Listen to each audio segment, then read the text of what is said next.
Hi, friend, and welcome. I'm Marilyn East. Thank you for joining my podcast, Express Light. I believe we each have a unique gift and ability. Being creative by nature, I have the desire to start my own business, and I know firsthand how important it is to blend creativity and business together. It has not always been easy for me, but I have successfully built my boutique serving people from all over the world. Because of my experience, I am passionate about helping others like myself who are looking to express light in their own lives through their gift, skill, or talent, and make a living doing it. If that's you, tune in each week as I provide tips, interview those who are successful in their craft, as well as share enlightening stories of how to build a business as a creative entrepreneur. Welcome to Express Light.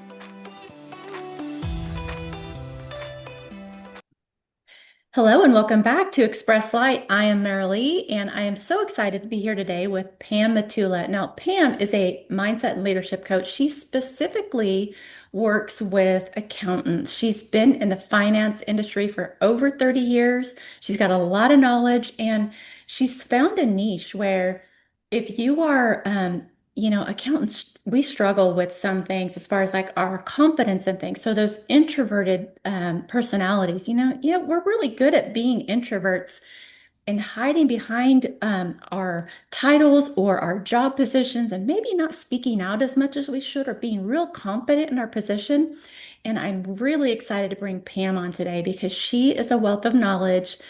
Her program is geared specifically for you. So, Pam, go ahead. I would love for my listeners to kind of hear a better version of just where you've been and what your story is like. What even led you into where you are now, and just a heart behind who you want to serve.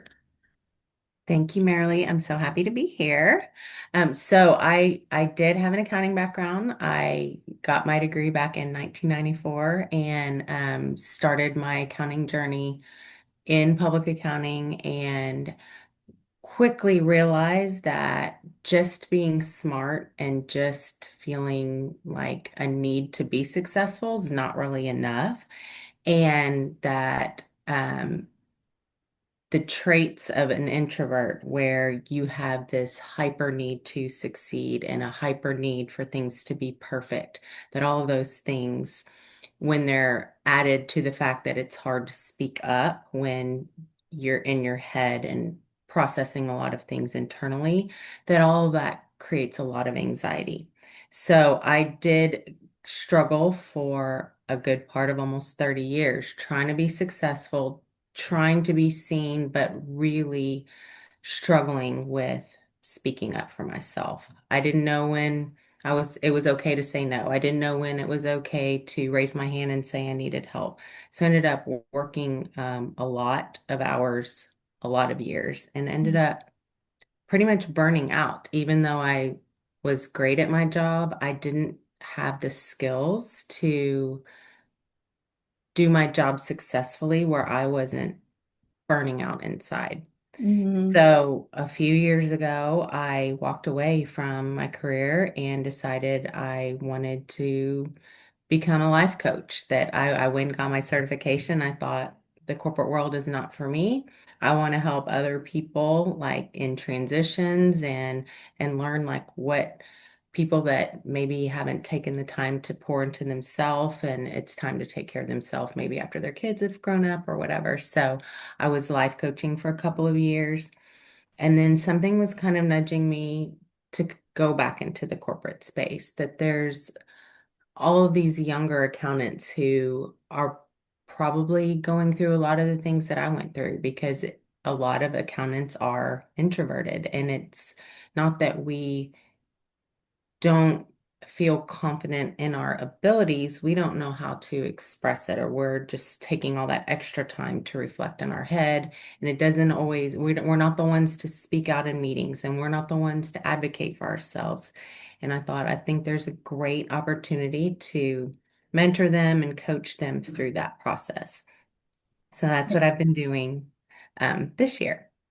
I absolutely love that you have a heart and a passion to support them, honestly, because it's probably a wide open field for anybody who is, looking for mentorship when it comes to their role as an accountant. And I know that even just when you speak the word introvert, so many of us relate to that. I mean, outside of just being an accountant, women in general, or, even men, we all struggle with our confidence per se, or maybe it's just your personality type. You really just don't like to be out and be extroverted and, super social, which Right. is completely okay. But if you have things that you need to address, it can be a real internal challenge if you're not able to speak up for yourself, or you struggle with how, or you're not sure, just how to come across to somebody that might be, in your workplace or family. And so, I would love for you to kind of walk through if you were talking to someone who maybe they just really struggled with a financial concept that they need to express to someone. How would you first go about it? Speaking from experience as an introvert, what have you learned that has helped you be a little more bold in that area? My experience was definitely that everybody around me knew more than I did. There was a lot of feeling of, okay, other people seem to be doing their job fine, and if I'm having questions, I must be the only one. So I'm not going to ask. I'm going to just go try to figure it out on my own. But what I have found over the years, and especially in coaching people, that a lot of us are just trying to figure it out as we go, and that it is empowering to ask questions that none of us are expected to know everything, and even things that you might have known a few years ago, if it's not something that's refreshed, like you have to remember it again. Hmm. So I feel a lot more confident asking questions every time, but helping my clients recognize that it is okay if you don't know the answer, and raise your hand and ask. And there's just a lot of freedom in that feeling, that when you like, you can alleviate so much stress just from not putting yourself through the agony of wondering if you were supposed to already know it. And I think that, I love the heart of speaking about confidence in general too. And like I said, I think it's something that we all struggle with. And that finding our voice is so important. And I think that voice comes from really understanding who we are, because once you understand who you are and you understand, your mission and your heart behind what you do, you can't help but speak. You can't help but share, and you can't help because you understand, like maybe it's, I will generalize, but speaking in an accounting or numbers or whatever, like if you understand the numbers and how that's going to impact the business, like you don't want to hold that in because that's important information, right? Right. And so sometimes I can see where it could be really difficult to go, but that person that I need to speak to, that could be really intimidating. Like I don't know if they want my opinion, or I don't know if I should say it, because is it really my role, Right. But I think you have to look at it like, what if you don't say it? What's the impact there that could happen later on, And so I love that you have this passion to give support and encourage those in accounting. And I know that I've snooped your profile a little bit. So you have a focus method. What is your focus method? Kind of walk us through that a little bit. So what I found going through, and so I built that framework based on how I built my own confidence through the years. So going back a little bit, I when I started my career, I chose accounting because it felt safe. Like that's a recession-proof profession. I did good in school and math especially, and it's like, okay, I accounting sounds safe. But there wasn't ever I didn't know what success meant for me. It was just, I need to go to school, I need a good job, I need to Mm-hmm. have a safe, secure job. And once I got into my career, it was just, okay, well, now you're an accountant. Now you pass the CPA exam. Now your goal is to be, to go up the ranks. And at no point did I ever step back and say, is this what I want for Mm-hmm. myself? Is this aligned with what I feel is success? Like, is there a certain salary amount? Is it a work-life balance? Like, what were my values? Mm-hmm. And so going through those years, I realized I wasn't aligned with what I wanted. It was just everyone, it was expectations of, okay, well, you did good, you did well in school. You're going to start in public accounting. You're going to be a CPA. You're going to go down this path. And I didn't enjoy it Mm-hmm. the way that I think I should have if I had chosen that path without pressure of, okay, this is just what it takes to be successful. So the first step is really understanding like what your values are. So Mm-hmm. getting aligned with your values and then getting out of your head that whatever, if you're thinking you're not smart enough or you're not outgoing enough or whatever those things that are holding you back, like understanding those self-sabotaging thoughts so that if you're aligned and if you're not holding yourself back from your limiting self-sabotaging thoughts, then you can start to build habits and goals and a plan to go down that road to intentionally aligning with your values. And then I figured out my path mostly from finding a love of long distance running while I was going through my career.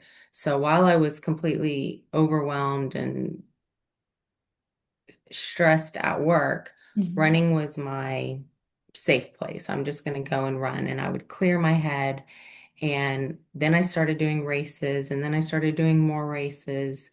And what I found was like the discipline and that resilience from doing those races, that gave my life more of a structure that helped me figure out what I wanted to do in a career.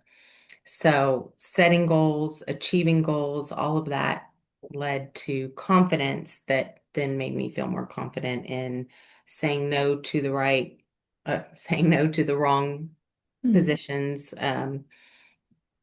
projects, whatever at work, it helped me have a more clear vision about what I wanted to do in my career. And it was because I learned how to focus outside of my career, like having that structure and that framework for setting goals, achieving goals, and getting out of my own way and not thinking, okay, I'm this age, I can't run this distance or this speed. And Mm-hmm. so not not limiting myself there helped me to figure out what I wanted to do in my career. And then a big thing that I always have my clients do, and some people, may think it's silly, but I'm a huge proponent in celebrating all the little steps. Like what happened this week that you can celebrate? Like, did you make any progress towards some of the goals that you have? Because I think we tend to beat ourselves up a lot that we have so much that we should be doing or want to be doing, and we didn't get to it, and we'll beat ourselves up, and that is not going to help us move forward. So, finding those little things that did go well, that did stay in alignment with the direction you want to go, that keeps that momentum going. And then each time you even achieve a little milestone, it just makes it easier to get to that next milestone. So that focus framework, it's really about just getting focused on the values that are aligned with you and then setting your intentions and the habits and building the goals. And then remembering to celebrate so that you can have that sustained momentum. I love that. So it's interesting that you use the word focus. And I love how you use the analogy of what you applied from running and just the goal setting. It's so, so like transferable, like you said, into what you're trying to do in your job. And sometimes it just takes that little breather to get out and like shift your mindset on something different and refresh and refocus into what you're doing. Um, I actually have written a little journal that's like a 7 week program where people can, it's called Focus with Intention, and where people can go through those steps and just, start thinking through some of those things that help us. Um, because my word that I love to use is intention. Like when we speak and we act and we do so with intention, that changes everything because you start going, okay, I want purpose behind what I do. I'm not Mhm. just going to do this for, random. I'm not here just to get a paycheck. I'm here because I want to make an impact. I want Mhm. to do everything that I do with intention and be really focused in what you're doing, and why. And, so I just absolutely love that. But tell me a little bit more about your running and just that whole experience. Like that was so, I know you've done really well in that area. So I just love the personal side of that too. Thank you. I have had a really fulfilling running journey, and I mean, I hope it can go for many more years. But I actually really started because I watched a friend run a full marathon. Had not been a runner, and I'm like, I'm going to do that next year. And Hmm. so I was a little over ambitious.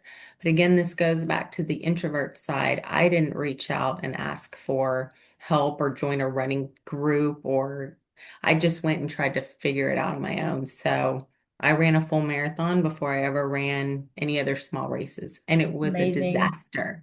Like I was Just the not fact that you did prepared. it though. Yes.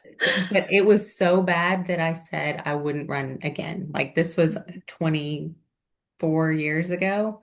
So I did that and I thought I'm done. And about a year later, I started to miss it and I got back to it, but I thought I'm not doing a full marathon again. I'm just going to stick with half marathons. And I was doing half marathons, like one or two a year for years. And then something kind of nudged me that it was time to do something bigger. And so I decided I wanted to do another marathon, but I did it in Hawaii. I tried to incorporate it with a family vacation. And so Beautiful that, place to run a marathon though.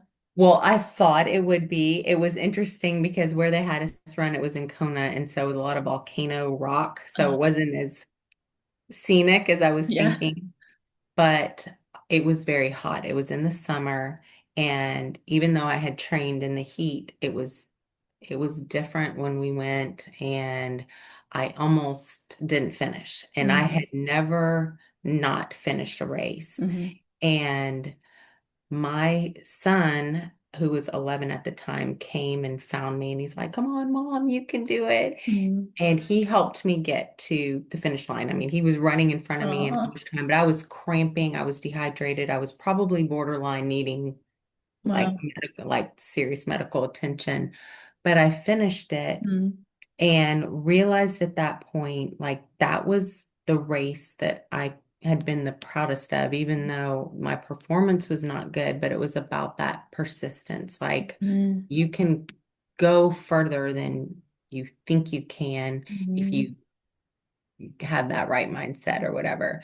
And so from there, the next year was 2020, and I decided to do something even bigger because it's again, it's like looking back, you can see that it builds that stepping stone of Mm. confidence and okay, what else can I do? And I Mhm. decided to run 100 miles to raise money and awareness for a children's cancer charity. Mm. And that 100 miles, like I brought people on the journey with me. I mean, like I was posting all about it and I had all this encouragement and support and had raised quite a bit of money. And then it ended up being a virtual race because of COVID. And when I got to, it was mile 83, and I have it documented that when I got to mile 83, I hit the wall. Mm. And I mean, I had been doing really good up till then, taking little breaks and stuff. But something happened at mile 83 where my brain told me it's enough. Like, Mm. because 83 sounds like you're almost done, but there's still, 17 miles to go. And that's a long way when you haven't slept all Hmm. night. My feet were killing me. My feet felt like I was walking on hot needles. And it's not something I had ever experienced in training. Hmm. So I didn't even really know how to overcome it. Hmm. And all the things that went through my head about nobody supported me because of the Hmm. 100 miles. It was just for the attempt. It's okay if you stop. I would have still donated money for, the children's cancer charity, even if you don't do 100. And I tried to talk myself out of finishing. Hmm. And I had friends who were runners who had been taking turns running with me. And I mean, they basically like pulled me out. It was downpouring rain. Wow. And we all just started telling stories and laughing. And I can still remember that feeling of, oh my gosh, how did I get over that hump? And Hmm. so I got to the 100.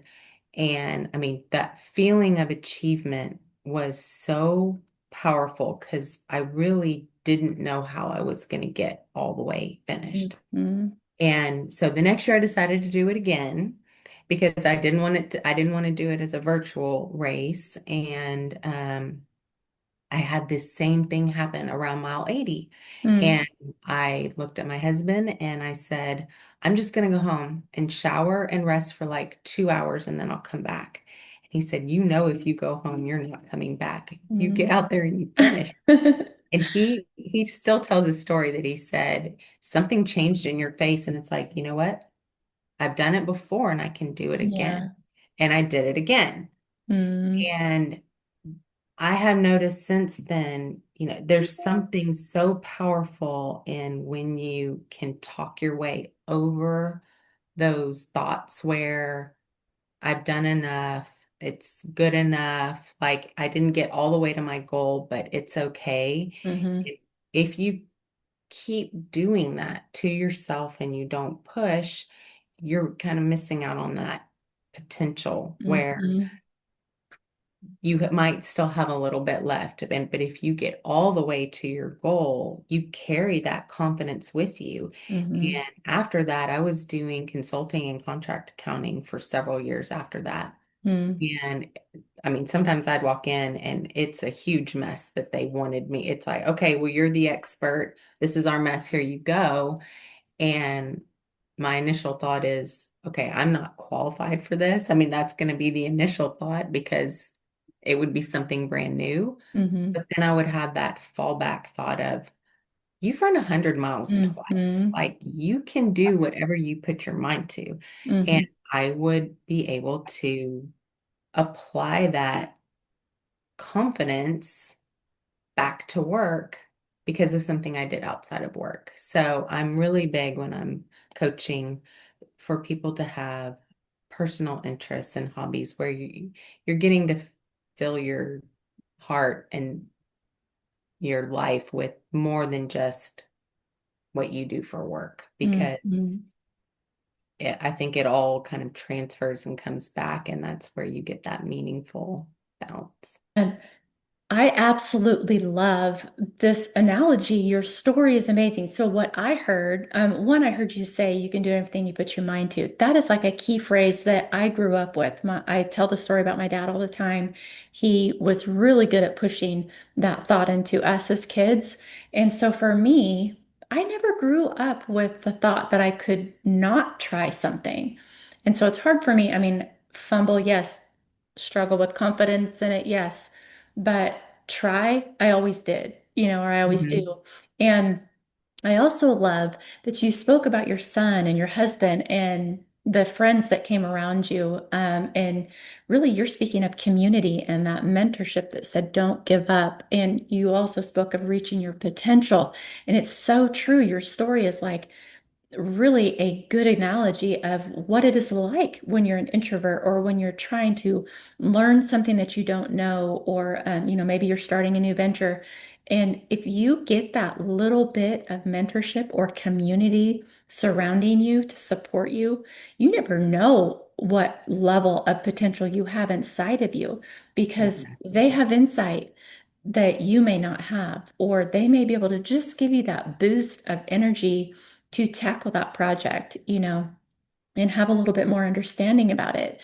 So it's just what a beautiful story. I absolutely love it. And I am really impressed with the fact that you run marathons because I don't know if I could even run across the backyard right now, but You could. You I'm kidding. could. But yes, just that is an amazing feat for sure. So, You. No Pam, more it, marathons for me though. I feel like what I found after the 100, and I did run a couple more marathons after that.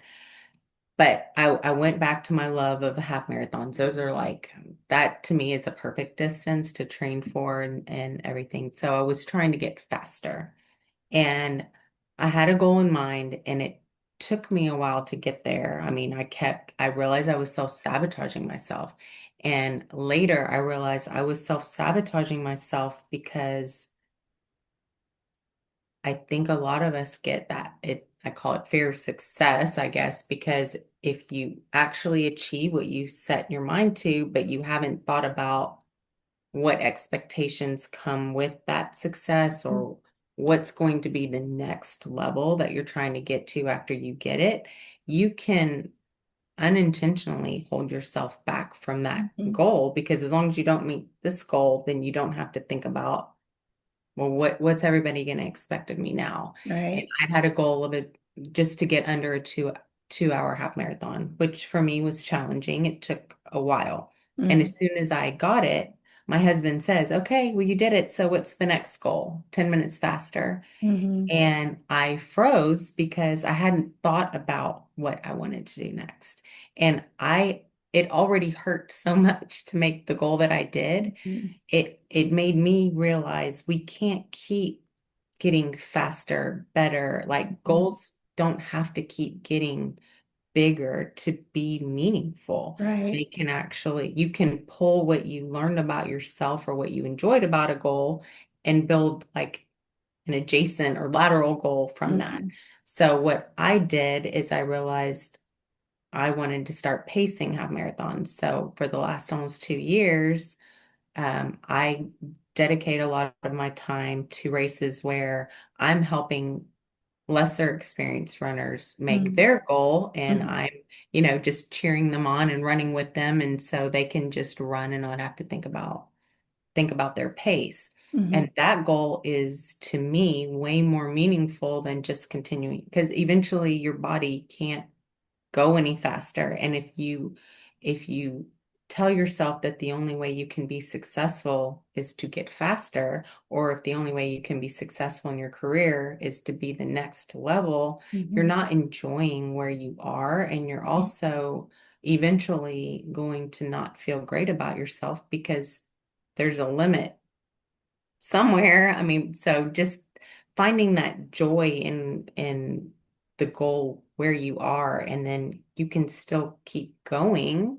I like to focus on the next step. I think that's kind of what I'm hearing. And it's so true because if we focus on just the next step, it's not so overwhelming.